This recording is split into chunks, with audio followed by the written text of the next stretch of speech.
Supposed to be open.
بسم الله الرحمن الرحيم الحمد لله رب العالمين وصلى الله وسلم وبارك على عبده ورسوله نبينا وإمامنا محمد وعلى آله وصحبه أجمعين أما بعد السلام عليكم ورحمة الله وبركاته. So first and foremost is تقبل الله منا ومنكم صالح الأعمال وكل عام وأنتم بخير وكل سنة وأنتم من العائدين. Allahumma ameen. Congratulations upon the completion of the holy, blessed, sacred month of Ramadan. May Allah subhanahu wa ta'ala accept your fasting, your donations, your charities, your payment of zakah, your standing, your kindness, hosting of iftars, suhoors, you looking after orphans, widows, needy Muslims and non-Muslims, charity. وَفِي كُلِّ كَبَدٍ رَطْبٍ أَجْرٌ. The Prophet ﷺ said, in every living creature, every spleen, every liver that's fresh, that's living is sadaqah, is charity. Charity for Muslims, charity for non-Muslims. Of course, the prioritizing going towards the people of Islam, the people of the Qibla.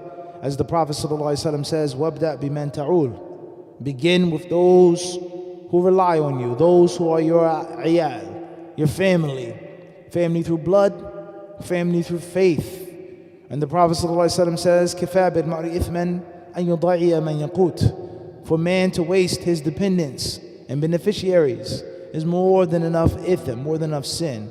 So all of your charities, may Allah Azza wa Jalla accept them. May Allah, the Sublime and the Most High, make you better than what you previously were. Allahumma ameen. With that being said, tonight, inshallah ta'ala, we will begin a new course. We're plotting a new course. He tell the captain, plot a new course, right? The ship, new trajectory, inshallah, with regards to that which is known as Asrul Khilafat al-Rashida, okay? Or the Rashidun Caliphate, or the century or the era of the Khulafa al-Rashidun. So before we get into the material that I've prepared for you, inshallah, a few very important points with regards to the importance of the topic. The importance of the topic. When you're overseas, when you're studying in an Islamic University of Medina, you have an essay or your Risala Magister or Risala to Doctora, oftentimes the one who's on your side defending you, al-mushrif ala risala, or the ashab al-munaqasha, the critics, the very first thing that they'll do is they'll talk about the topic that you chose. And many of them, whether on your side or against you, they say ikhtiyar muwaffaq. This is a very good topic that was selected. The book may not be that good. You may have some flaws and some errors in what you wrote, but the ikhtiyar al-mawdu' in itself is muwaffaq. Okay, it was divinely guided, inshallah. So anytime we're talking about the companions of the Messenger of Allah sallallahu alaihi wasallam, it's good, period. Any discussion about the Sahaba, learning from them, the 4 Khulafa, those who came after them, the 10 promised paradise, inshallah we'll get into. Any time in which we are shedding light upon the lives of the Sahaba, then it's good for us. In 2024, in New York, in New Jersey, in Bayonne, in Staten Island, wherever you are, whatever you're doing, it's always khair, speaking about the companions in this manner and in this fashion, and learning from their lives. This is very similar to what we said before concerning the Imams of Hadith. How many different practical day-to-day lessons did we take from a scholar or scholars who lived 1,000 years ago? And one may say, oh, that's يعني تلك أمة قد خلت يعني أساطير الأولين. That's back in the day. That's super old. That's ancient. That's a fable, a tale. But then you learn something tangible. فائدة ملموسة تطبقها في حياتك العصرية اليومية الآن. Something that you can benefit from now. All right? So that's first and foremost. So this is one book that we studied in Medina. It was the main part of the curriculum. And the title of this book states, and maybe if we can do one more light, please. Just dim the lights a little more, inshallah. Thank you, Akhi.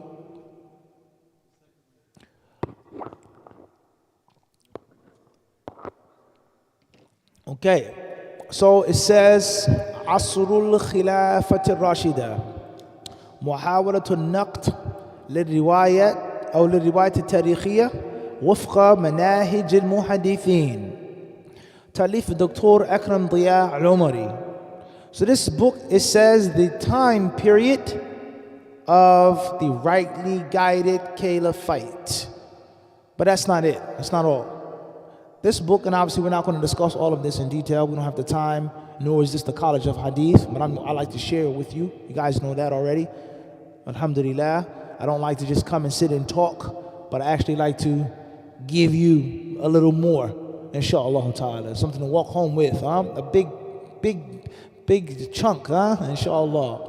So he discusses 2 worlds, history and the way of the scholars of hadith. Sometimes the 2 worlds meet and merge, and sometimes they're what? Night and day. This is historically mentioned. This Sahabi did this on this battlefield. He fought, he did this, he did that. But it doesn't mean it's sound, according to the scholars of hadith. All right, so that's just food for thought. And any great man, there are going to be people who like him, who love him, and then there are going to be people who hate him and lie on him. Rather, any great figure in history, you're going to find people making mistakes about them by mistake. How many fables are there about Buddha for people who claim to be what? Buddhists. And there are things that they say about him in his life which are not true. And they want good. They love Buddha. But how many years ago did he live and die? George Washington. Is there an American who doesn't like George Washington or claim to like George Washington, the founding father, who, they rode across the icy Delaware River to establish this country, etc., etc., etc.? Many things that people believe about George Washington and say about George Washington which are false, and they don't even realize it. So history and hadith, they go hand in hand oftentimes. But it doesn't mean everything that's said historically is what? Sound. That's just food for thought. We're not going to dive or dig that deep or deeply, right? Inshallah ta'ala. I'm just trying to, get you guys' minds to tingle just a bit. Inshallah ta'ala, huh? Okay, tayyib. The author of this book is a Dr. Akram Diya Al-Umari. May Allah have mercy on his soul. And here, just skimming through the book for you guys to get the idea. He says, Al-Khilafatu wal-Khulafa, or Bab al-Awwal, of first and foremost, Tahleel al-Masadir. So there's the introduction. Then he mentions, most importantly, sources. Where do we learn about Abu Bakr and Umar and Uthman and Ali? How do we know? Where do we get the information from? Then afterwards, he says, Siyasa, politics. A very uncomfortable topic for many. Many people say this has nothing to do with Islam. This is just political. Is there a place for politics in Islam? And when we speak about the companions, and the hallmark of the legacy of the Rashidun Caliphate is what?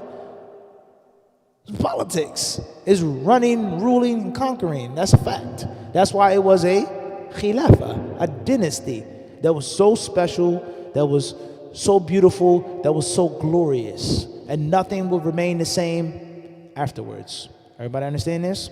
All right. So then the author here, he says, al-khilafatu al-khulafa. What is the khilafah? Many people have misconceptions concerning what khilafah is and what it is not. And who is a khalifa? Then he says, nizam al-khilafah, the system of caliphate in Islam. Khilafat Abi Bakr al-Siddiq radiallahu anh. Khilafat Umar ibn al-Khattab, Umar's caliphate. Khilafat Uthman ibn Affan, Uthman's caliphate. Khilafat Ali ibn Abi Talib, Ali radiallahu anhu, his caliphate. Azimatul Khilafah wa intiqal markaz al-khilafati ila al-Iraq. So on and so forth. Then he talks about those khulafa. Who were they? Who's Abu Bakr? Who's Umar? Who's Uthman? Who's Ali? Hujjiyatu amal al-khulafa al-Rashideen. When Abu Bakr decided something, he made a mandate. Is it a rule now? Is it dalil? Umar radiallahu anhu said this. Abu Bakr said and he declared this. Uthman, his second adhan, Bizawra in Medina. How many adhans should it be on Friday? He was the caliph, he was the khalifa. He decided to do that. Umar radiallahu anhu said, إِنَّ النَّاسَ قَدْ اسْتَعْجَلُوا فِي أَمْرٍ كَانَتْ لَهُمْ فِيهِ أَنَاتٌ فَلَوْ أَمْضَيْنَاهُ عَلَيْهِمْ فَأَمْضَاهُ عَلَيْهِمْ. Abdullah ibn Abbas tells us that in the time of the Prophet ﷺ and Abu Bakr's caliphate, وَصَدْرًا مِنْ خِلَافَةِ Umar, in the early years of Umar's caliphate, if a man said divorce 3 times, it would only count as 1. And then the people began to disrespect the system. Talaq, talaq, talaq. Men became hasty and impulsive and emotionally driven. The men started imitating the women. لعن الله المتشبهين من الرجال بالنساء والمتشبهات من النساء بالرجال. Allah curses feminine men and Allah curses masculine women. These are the words of the Prophet ﷺ. A man who's girly, who's imitating a woman, he's cursed. And a woman who's overly tough, tomboy, manly, she's cursed. And from that is a man not having control over his emotions. And this is just the reality. You can act like it doesn't exist if you want, but we all know the reality of it. A woman is emotional. She may ask for divorce 10 times in a day. Divorce me, let me go, I'm done. And a man is supposed to be what? He's supposed to have some control. All right, we'll talk about the divorce just, after I drink my coffee. What do you mean? After you drink your coffee. I hear you, but right now, I'm enjoying my cup of coffee, right? And if you've ever been in a relationship, and this is very good advice for you young guys in the back, if you want to win and if you want to beat a debate, an argument, remain calm. While the other person is going crazy, nothing burns a person more when you sit back. I hear you. Inshallah. Would you like some? What do you mean? It's not time to drink tea, Mufti. Da, da, da. I hear you, Wahid, but would you like some tea?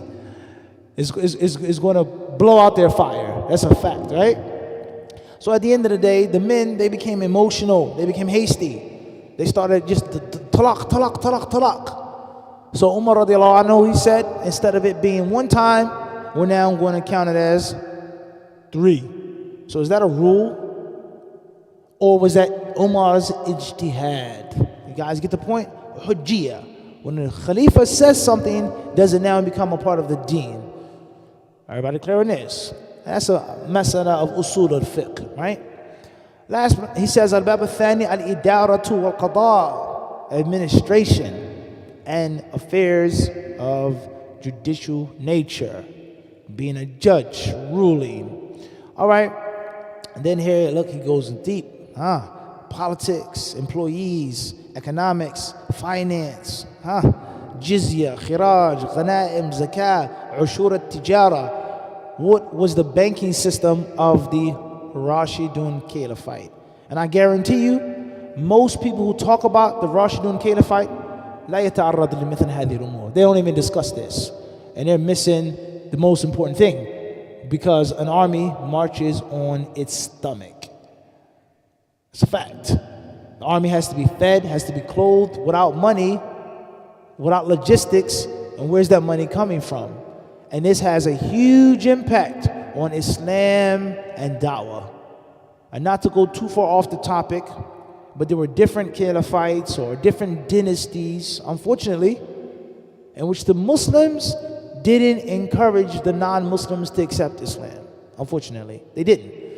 Rather, they actively encouraged them to, you can remain Christian or Jew, because that would mean what?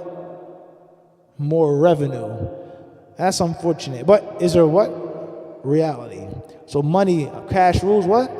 And then we say that? That's a reality. All right, so this is a very interesting book. He talks about what was the source, al-mawarid al-maliyah. Where was the income? Why was this caliphate so strong and healthy? And obviously, overseas today, with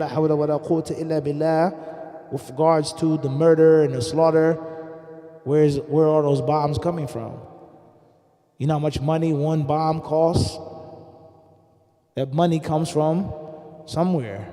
There's a cash cow, right? And that's why that cash cow is protected and preserved. The moment that cash cow goes, you become a normal country like any other country. And they know this. Hence, the aggressive action towards anyone who dares to speak out, even if it's a college kid doing a peaceful protest. We'll lock you up, throw you down, put you in handcuffs if you dare speak out. They understand things. All right. Then he says, an-nafaqat al-amma. Now, if the money comes in, the money has to do what? Has to go what? Out. Rule of nature. Intake. This is rule of nature, and this is very important. Where was the money spent? How did these caliphs spend that wealth? Masarif al-zakah, the recipients of zakah. How many are there? Abdurrahim, how many recipients of zakah are there mentioned in the Quran? Faisal, you say how long? How many? 7. What he says. How many? 6. How many recipients of zakat are there? Harun? 7? طيب. Allahu alam. الغنائم والفي العطاء الإصلاحات الثقافة والتعليم, education and culture during the Rashidun Caliphate. Very important. السمات والنظرية والتقاليد, different customs. التراث الثقافي قبل الإسلام. So you see this, the extensive nature of this what? Of this book, which we won't be getting into. If you want to know all of those different things, then you have to go to Kulayt al-Hadith. All right. So what do we know about the Khulafa Rashideen? How many are there? Everybody agree that there are only 4? 5? Some people would say 5. Anybody else? Muawiyah, Tayyib, 6, 5. Anybody else? What makes the Khalifa Rashid? What makes him rightly guided? All right. Secondly is, why is this topic important? Or what are the what other topics does this touch and connect to? Preservation of the religion. What makes our Islam so special? The practice after the Prophet. Somebody says this was only for the Prophet, but Umar did it, clearly showing you that it was continuous. Anything else? Why is this topic so important? Mahad, why is this topic so important? Speaking about the Khulafa Rashideen. Anything else?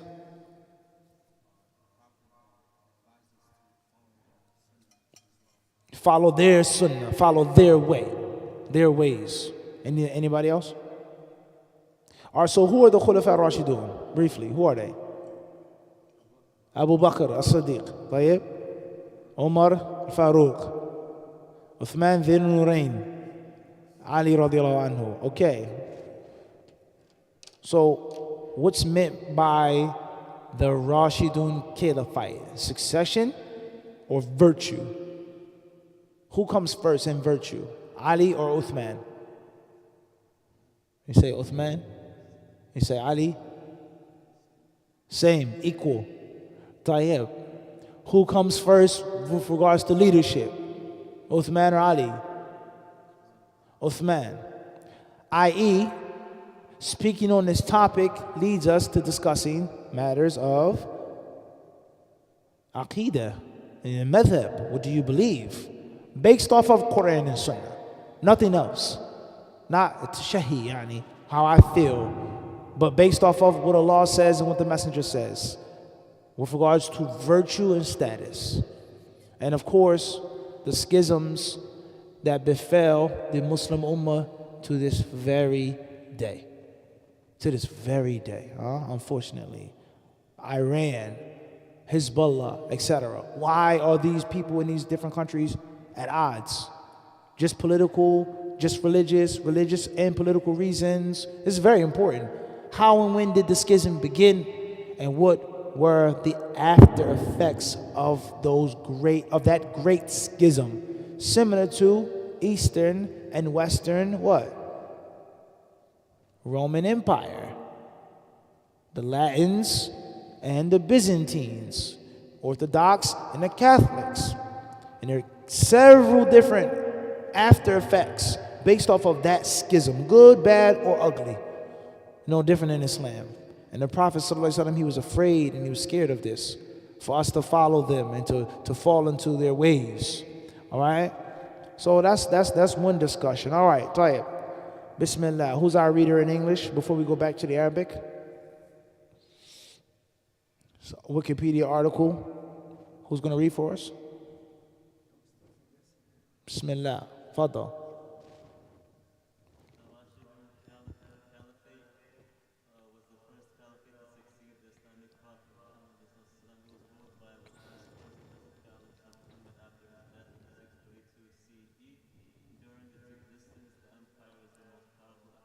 What's the first word they mention? Al-Mawarid al-Maliyah. Like the author of that book in Arabic mentioned, the importance of economy, strong economy.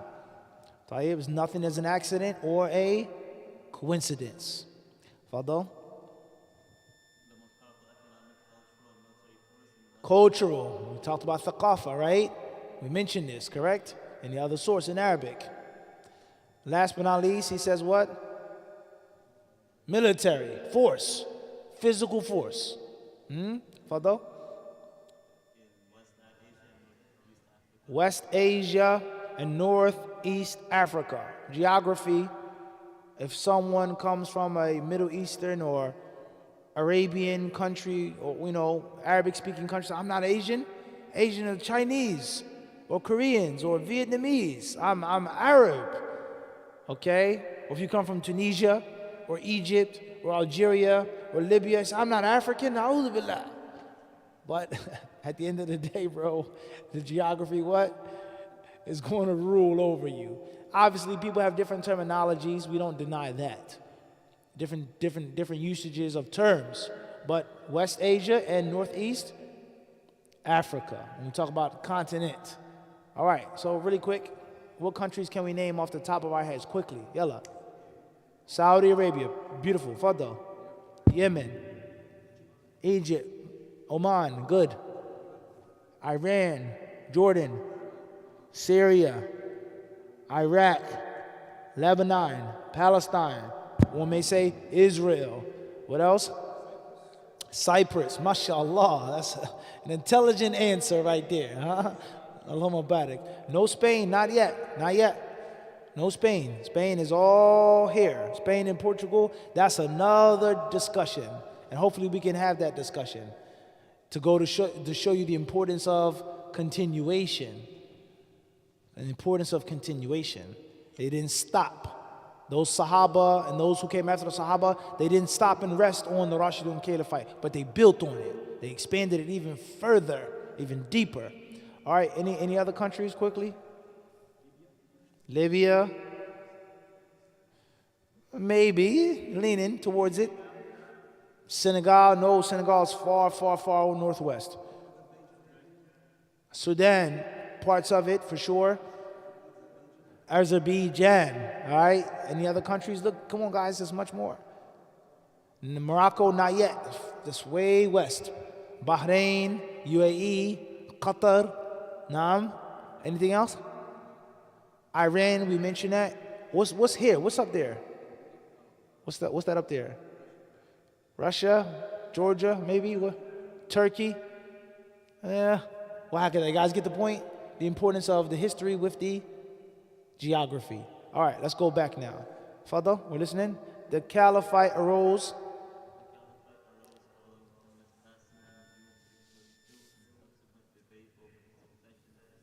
There was a debate.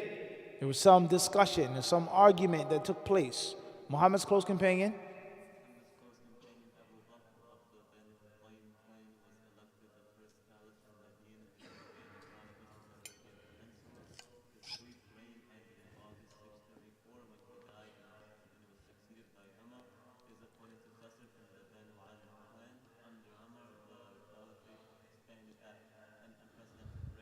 Unprecedented rate. Spread like wildfire. Fado?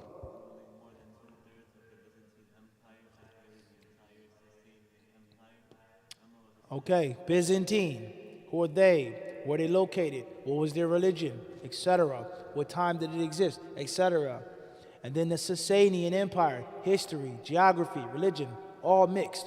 Who were they? Where were they? How long did they reign? What was so important and impactful of these two powerhouses? And subhanAllah, when Allah wants something, how He yuhayyu lahu al-asbab, how He makes everything to work right in line. These two giants fighting each other, killing each other. These long, exhaustive wars. So when the Rashidun Caliphate came on the scene, they were what? No doubt, tired and exhausted. Right? Allah subhanahu wa ta'ala, whenever He wants a thing, He facilitates its means. Extremely important. All right, keep moving. Umar was assassinated.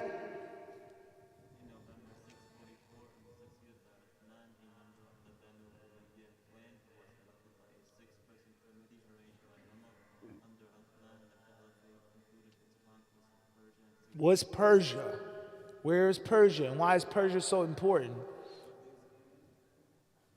Tayyib. Keep going. Tayyib in 651 and continued expeditions.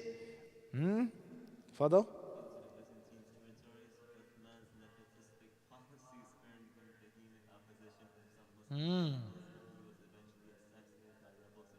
Oh man. Critics, people who didn't agree, naysayers, people on the side. You shouldn't be doing it like this, like that, etc. It's too much. This is too fancy. It's too. You're not going to be able to please everyone, and that's Uthman radiallahu anhu. He was criticized. People disagreed with him, found fault in him, let alone me or you. So that should be a lesson for you.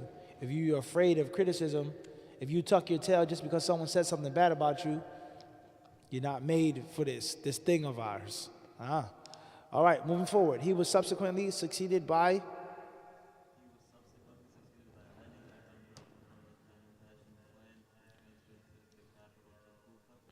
okay. Tayyib. Ali presided.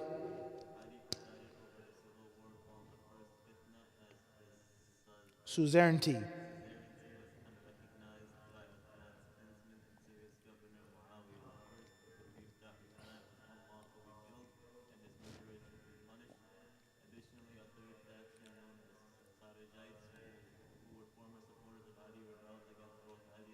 Allahu Akbar.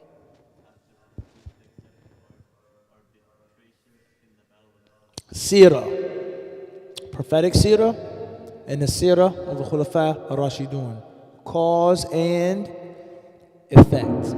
How did the Muslims get to Spain and Morocco and Senegal? How did the Muslims get here and get there? All right? Moving forward.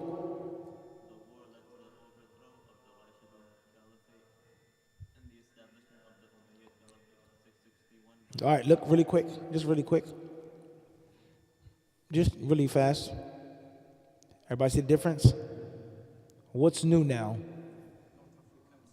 Ghita, yani. It's a cat. Or North Africa.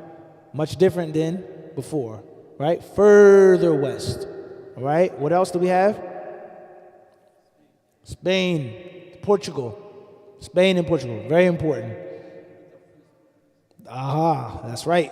They tried to go into France. And look here, I can't make this bigger. You can see, it's heartbreaking, this little small slither of land on the top of the, right there, which was left untouched. And obviously that was the beginning of the end. And that's a rule in life. Never leave something unfinished. Period. Never leave it unfinished. Right? When your enemy is on the ropes, you have to give everything you got to put him on the canvas because he may recover. All right, that's a discussion in itself. Also, we see more land, more green leaning where? Eastwards, deeper into the east.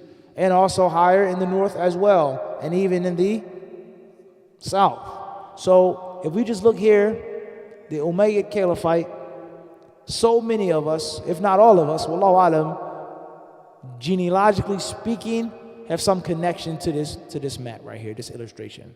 That's a fact.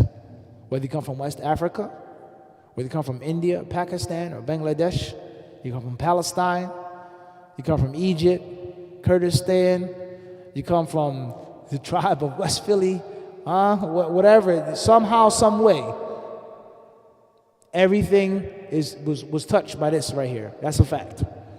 Okay? Because Spain and Portugal, North Africa, and then you have the what? The Atlantic, the New World. And if you go eastward, you have what? We're talking about southeast now. That's going towards where? Wakada. And then obviously in the middle, we need not speak about that. You guys get the point I'm trying to make? All right. Let's go back. Fado. The Umayyad Caliphate ruled over. Vast, very wide, multi-ethnic.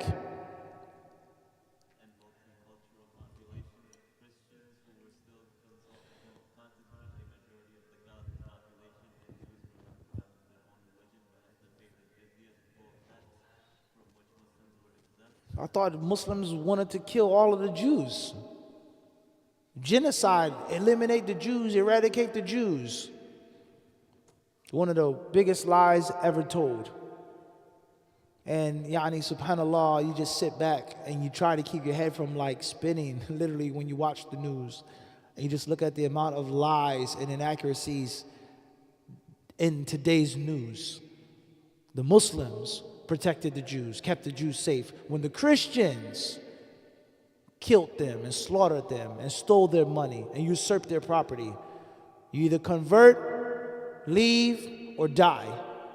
And in Spain and Portugal, the Jews that did convert, the conversos, they called them, were still persecuted for many years. They were always looked at as being munafiqs. You're not a true Catholic. You really didn't accept Christ. They would spy on them and their different circumcision parties and their marriage banquets. Is it a Catholic tradition? Are they eating swine? Are they doing this? He circumcised his child. He's a heretic. Where did they go when they were kicked out of the Iberian Peninsula? Where did they go? Who took them in? It's unbelievable. All right? So, obviously, a thief always yells and screams what? Catch the thief.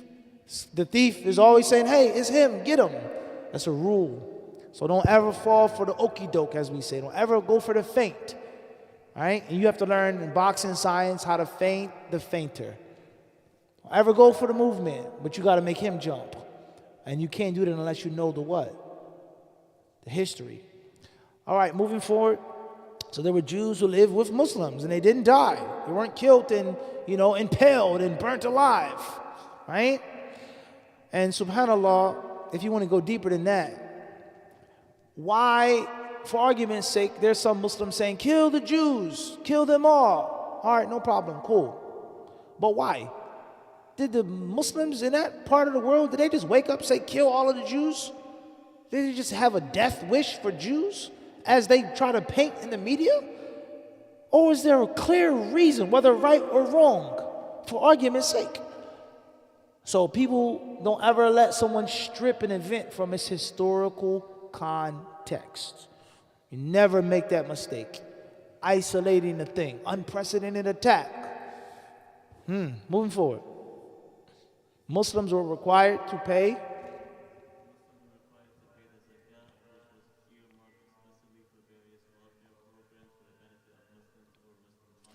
welfare programs. What leader is the man or woman who doesn't look after his or her subjects and the welfare and the care of those subjects? Moving forward, under the early Umayyad Caliphs,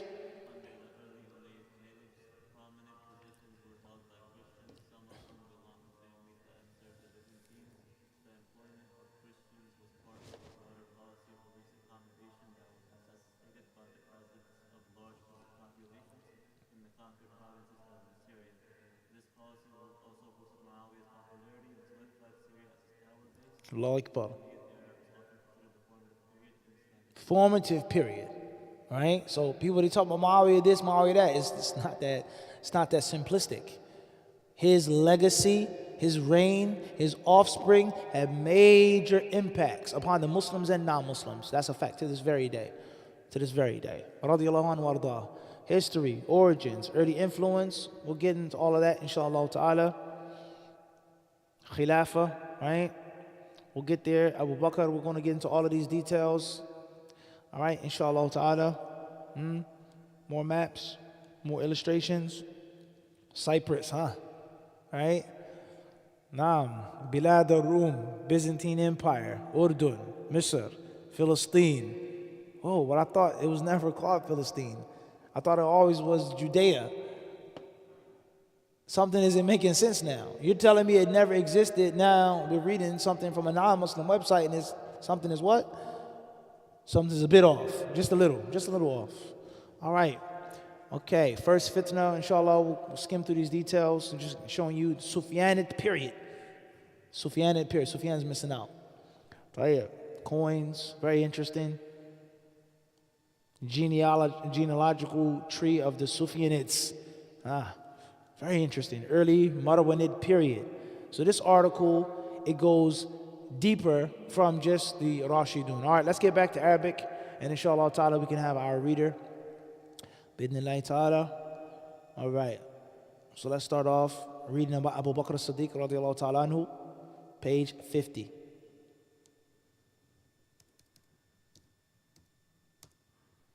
All right. Let's see what we got. 49. 50. Bismillah. Khilafat Abu Bakr as-Siddiq radiyallahu anhu.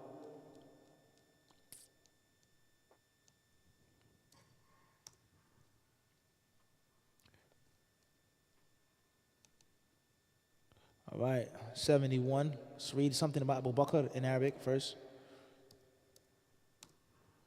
All right, Al-Mabhath al-Awwalu Abu Bakr as-Siddiq radiyallahu anhu. All right, the author of this book, he says, Abdullah ibn Uthman, ibn Amir, ibn Amr, ibn Ka'b, ibn Sa'ad, ibn Taym, ibn Murrah.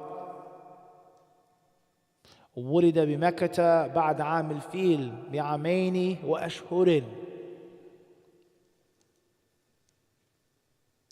وصفه رسول الله صلى الله عليه وسلم بأنه عتيق من النار فغلب عليه اسم العتيق وقيل إنما سمي بذلك لجمال وجهه وقيل أيضا إنه كان يعيش ما كان يعيش لأمه ولد فاستقبلت البيت العتيق وقالت إن هذا عتيق من الموت فهبه لي.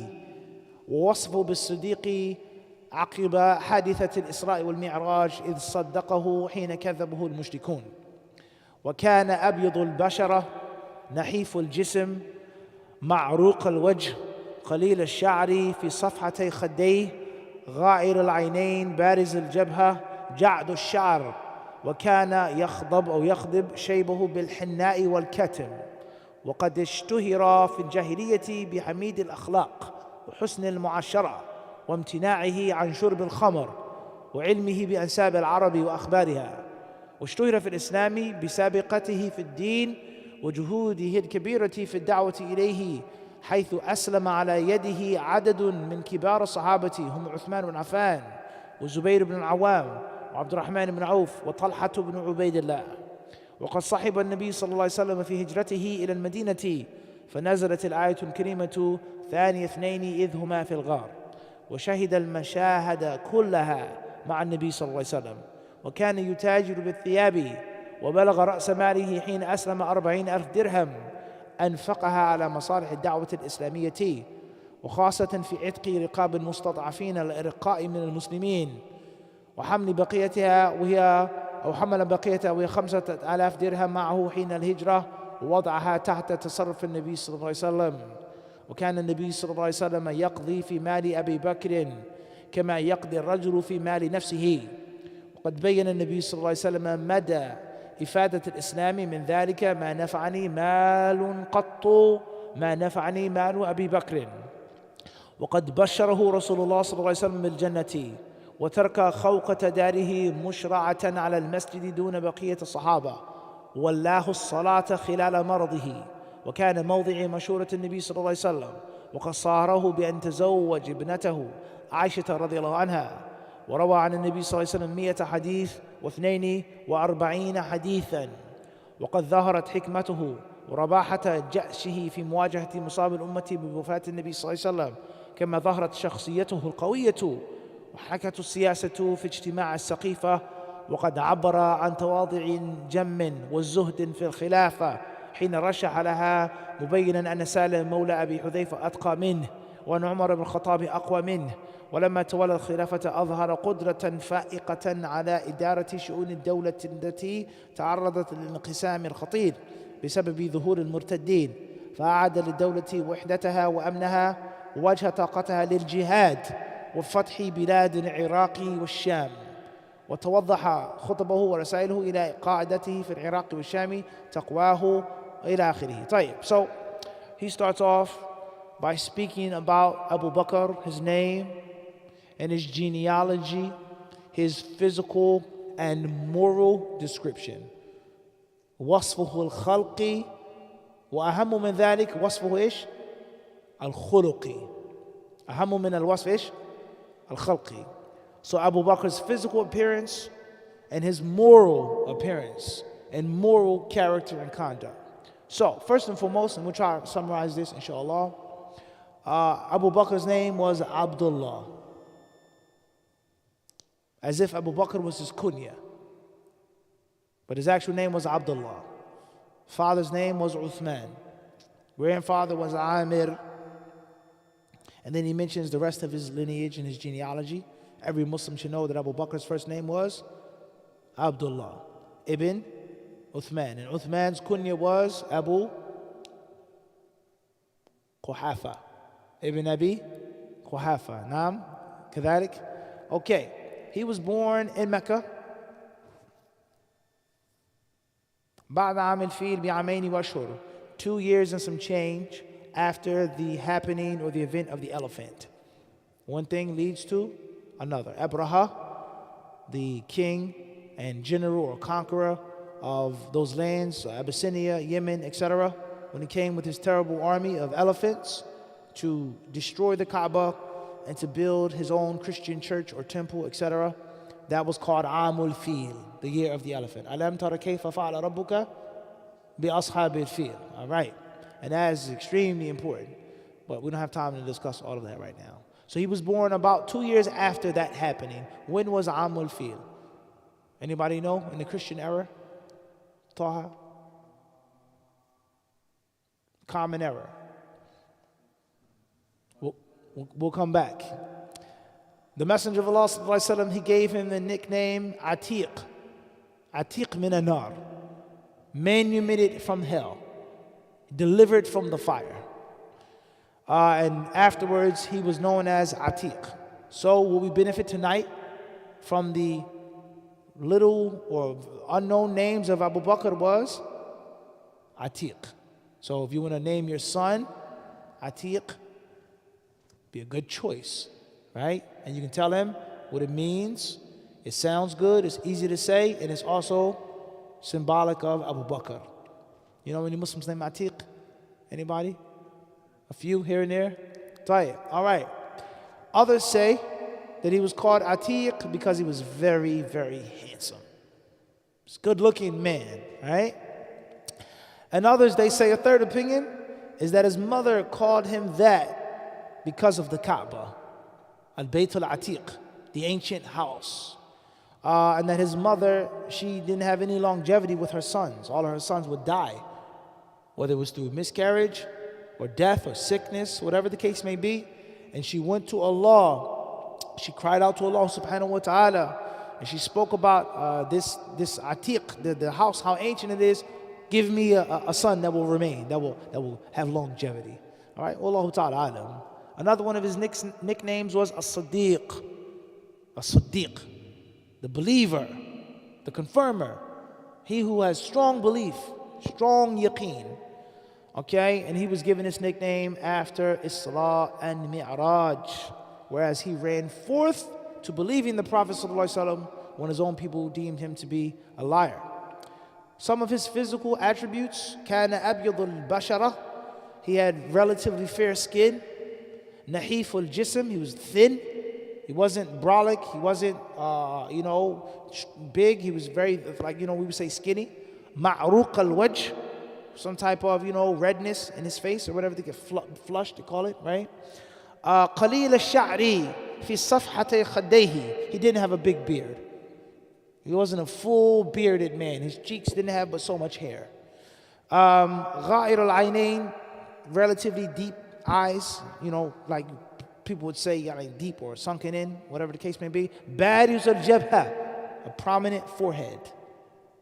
Wasn't flat, it was something that was noticed and prominent. Ja'd al-sha'ri, he didn't have very slick or straight hair, relatively tight or curled.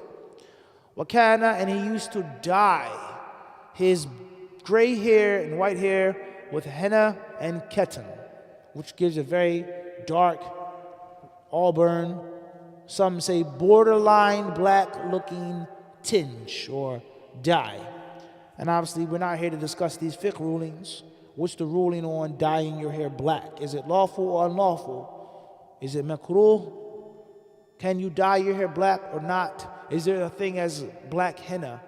That's fa'idah janibiyya, fiqhiyya. And that's very important because many Muslims around the world, they dye their hair black. And that's a discussion in itself. Versus dyeing your hair brown or red or very, very, dark, borderline, right? Black. For men and for women.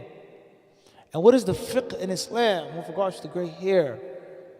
Obviously, you shouldn't pluck your gray hair, but should the gray hair remain gray, or is it a sunnah, something recommended for you to dye your hair? That's a discussion in itself. Moving forward. He was well known in Jahiliyyah, Ibn Victor, bihamid al-akhlaq. He had a great reputation before Islam. He was known and respected, is reputed. He was a straight man. Husn al-mu'ashara, very friendly guy. Right? They said jolly good fellow. Husn al-mu'ashara. Right? He was agreeable. People could agree with him. They could get along with him easily. Not like us, in which we're prickly and not friendly. Don't talk to me. He was a very agreeable type of guy, and we should learn from this. If you're a scholar, if you're a student of knowledge, you are supposed to be the most agreeable person in the room. You're supposed to be the lowest person in the room, the easiest going person. Everyone should feel comfortable with walking up to you.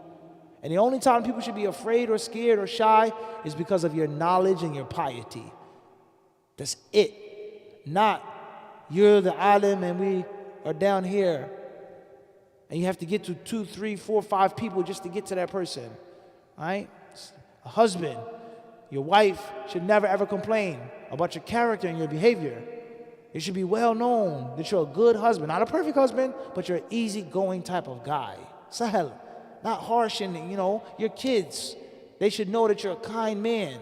Somebody can come after your death. He owes me money. He's this, he's that. But no one should be able to come and say he was a mean guy. He was cruel.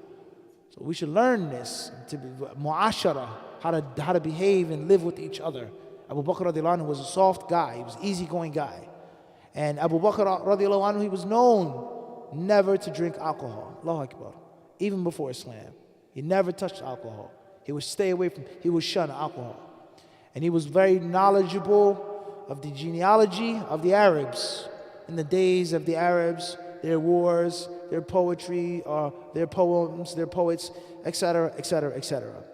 All right, Abu Bakr was from the first to accept the religion, and he was well known for many other things. We'll stop here, inshallah, tonight. Hopefully we can wrap this up with regards to a brief discussion of his seerah before we get into Umar radiallahu anhu, then Uthman, then Ali, and then go back and make maybe a little more discussion of the Khilafah in general. But the main focus is on their personalities, who they were, right? And the different fun facts concerning that. Walhamdulillahi Rabbil Alameen. If there are any questions, or if anyone would like to add anything, now will be the time. And Allah subhanahu wa ta'ala surely knows best.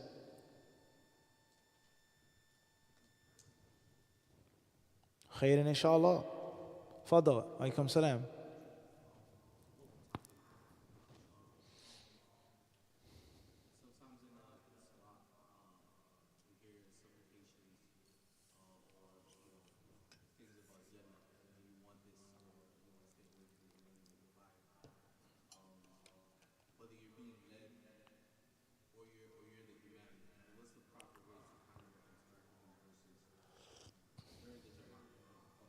If it's a night prayer, one thing. Fard prayer, different story. Understand? And obviously, you think about those verses with your mind and your consciousness without verbalizing them, especially in the Fard prayer. Clear? Wallahu ta'ala alam. Tafadal. Salam wa rahmatullah. Alhamdulillah, I miss you too, akhi.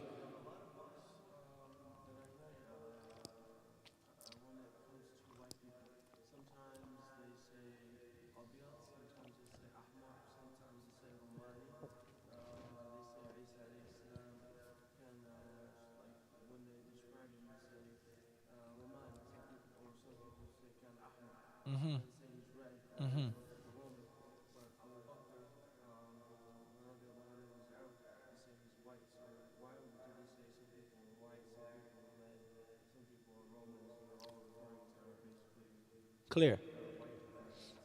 Jazakallah khairan. So first and foremost is, with regards to the different words and terms that are used. Asfar, yellow. Nobody in reality is yellow. Aswad, abyad, ahmar. The primary or secondary colors versus actual pigmentation of people's skin. So it's approximate. That's first and foremost, in English and in Arabic. Second of all, if you study Arabic, you know that there are certain colors which are occasionally interchangeable. Ahmar may be mentioned, or Hamra, or Humayra, whatever the case may be, and they may be talking about fair. Asfar may be mentioned, and they may be talking about fair. Akhal, Aswad, Adam. Right? So certain words, you're talking about the language, are interchangeable. That's first and foremost. Secondly, making a physical description of someone because it's their physical description versus agendifying their physical description. So it's a difference. If I say that Faisal is over 6 feet, approximately weighs such and such, such and such, such and such. That's just his description. That's how he was. short or tall, it really doesn't matter, but he was a tall man. Versus me saying, oh, he was like, 6'2" and da-da-da, he was from such and such, and he was really good and bad. Me trying to agendify his description. So many people, they agendify the description. Obviously, if I'm of Anglo-Saxon or Caucasian ethnic stock, and I have an agenda, and I'm oppressing a people or a person, of course I have to validate my oppression. And the easiest way of validating your oppression is with religion. Christ was white.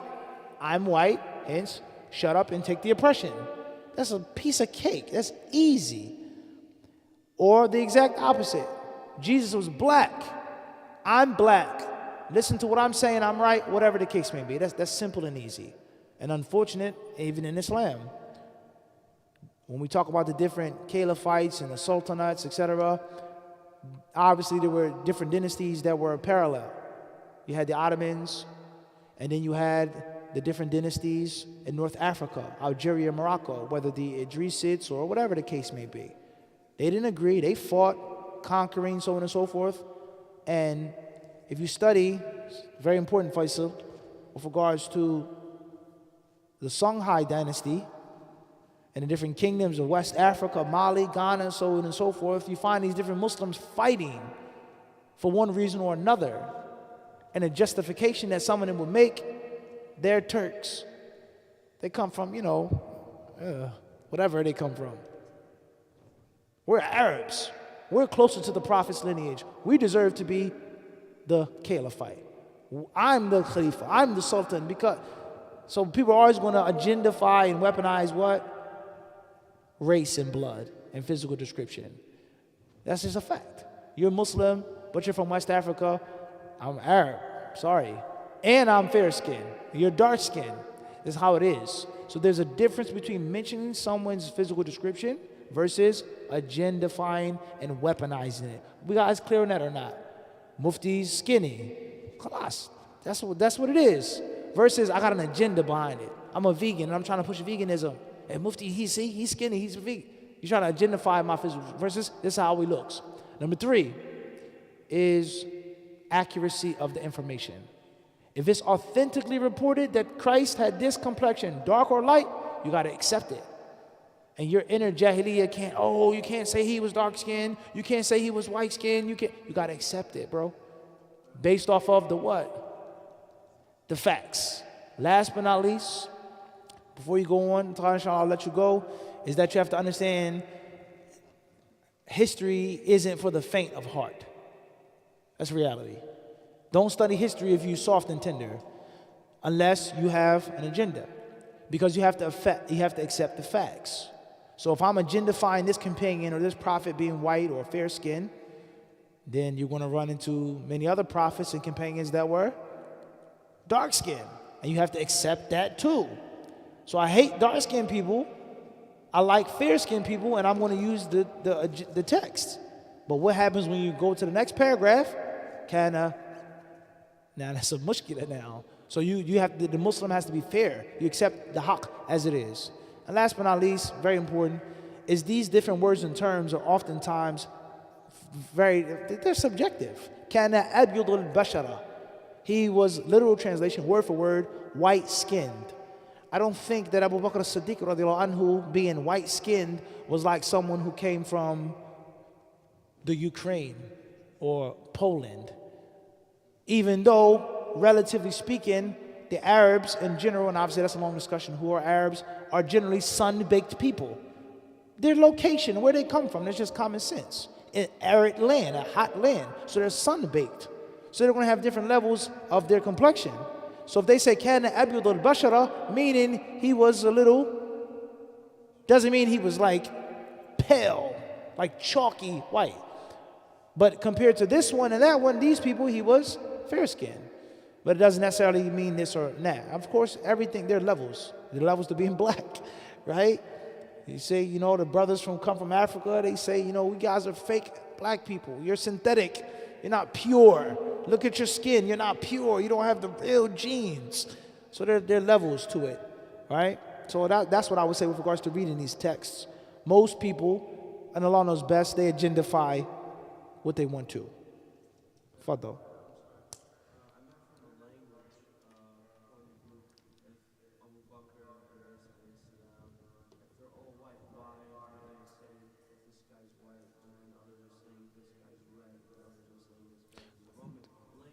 Understood. Like I said, interchangeable.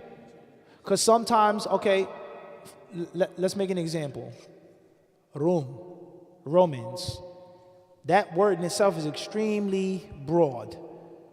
The Muslims, the Arabs, the Turks, the Seljuks, whatever the case may be, they gave a general usage of the term Rum. The people that were far west of a certain type of background and genealogy, they called them all what? Rum. Even if they weren't actual Romans.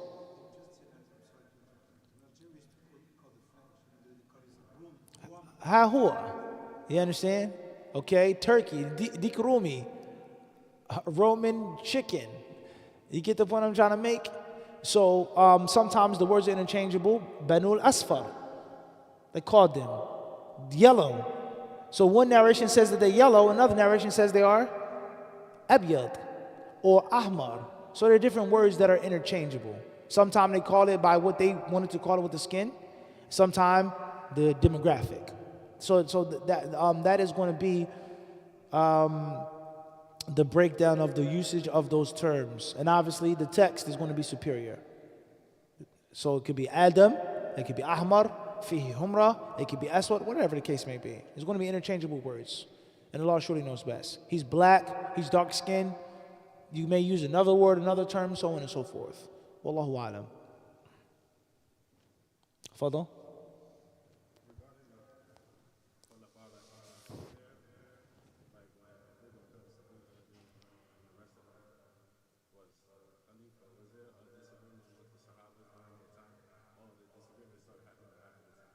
Were there disagreements among the Sahaba during their time?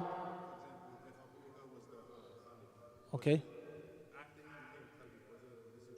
Understood. Well, there were always different disagreements the Sahaba had, but on what level and on what scale? They differed in the time of the Prophet. So that's the nature of man. وَلَا يَزَالُونَ مُخْتَلِفِينَ. Allah says in the Quran that people always differ. All right? So they differed, but on what did they differ? Did they differ on the virtue of Abu Bakr? He was the best. He was the Prophet's closest friend. He was placed in charge of the prayer. Did they differ on Abu Bakr being the Caliph, etc., etc.? So it's different levels of what you mean by differing. So there are many things in which there's no doubt, unanimous consensus. No doubt about that. وَيُضَلَّلُ فِيهَا الْمُخَالِفِ. And anyone with a secondary opinion is astray. And there are other issues which it could be. Maybe he did have an issue. So it depends on, first and foremost, the saqifa, the tent. Who is in the tent? What we would call today a show of hands, or vote, or shura, mushawara. Who chooses and selects fulan? Everybody in favor of Wahid, raise your right hand. Right? Nah, no. It said, does he live or does he what? In the Coliseum.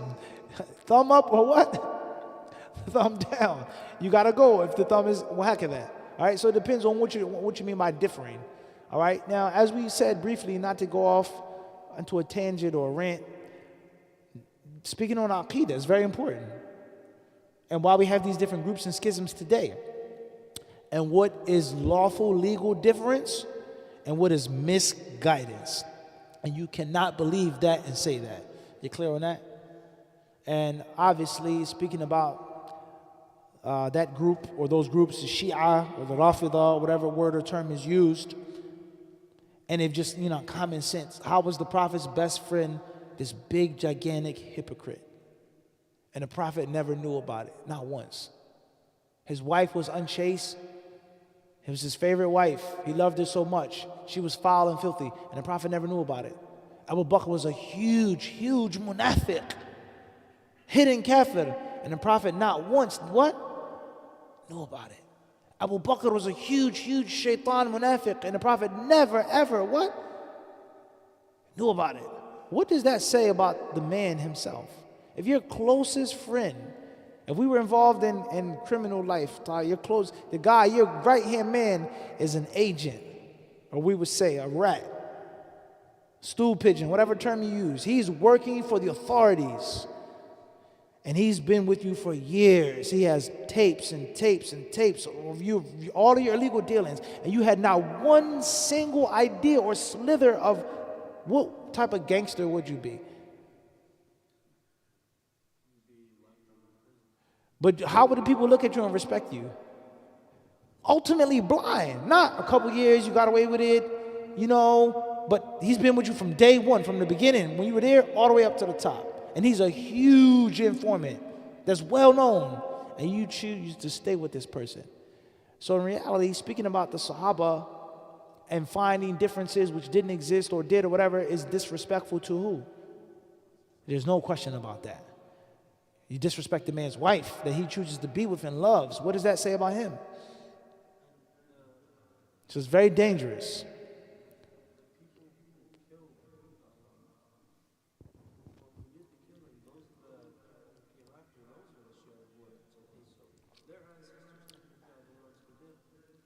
The Arabs, they say, she accused me of her disease and fled. وَرَمَتْنِي بِدَائِهَا وَسَلَّتْ. She threw her sickness on me and did what? And then ran away. May Allah make it easy for us all. I'll take a few from online. One is coming from Vancouver, Canada. Initials AA. Is it best to do wudu 3 times for every limb every time? Is it best to do once each limb for one wudu, then do twice every limb, and then 3 next, etc.? Mix it up. All are permissible. 3 for every part of your body except for your head. The head is only to be wiped once. Al-Qawl al-Rajih Sahih. Inshallah. Only once. But the rest of your body parts, it's best to do 3. And it's also best to mix and to diversify. Whether it is 3 here, 2 here, 1 there.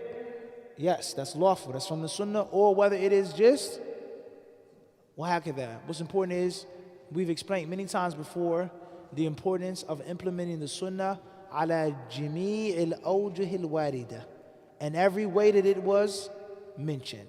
And that's how people learn the Sunnah, and they don't get stuck on one thing thinking, hey, wait, you didn't say this, or you didn't do this. Amdan sana'atuhu. Yeah, Umar, the Prophet told Umar, when he didn't make a new wudu, he prayed all the prayers with just one wudu. And he said, I did this intentionally, Umar. So teaching the people, that's why they say so many styles. I've learned what? So many what? So many styles. And Allah knows best. Khair, inshallah, we'll wrap up tonight. Jazakumullah khairan. سبحانك اللهم وبحمدك أشهد أن لا إله إلا أنت أستغفرك وأتوب إليك جزاكم الله خيرا.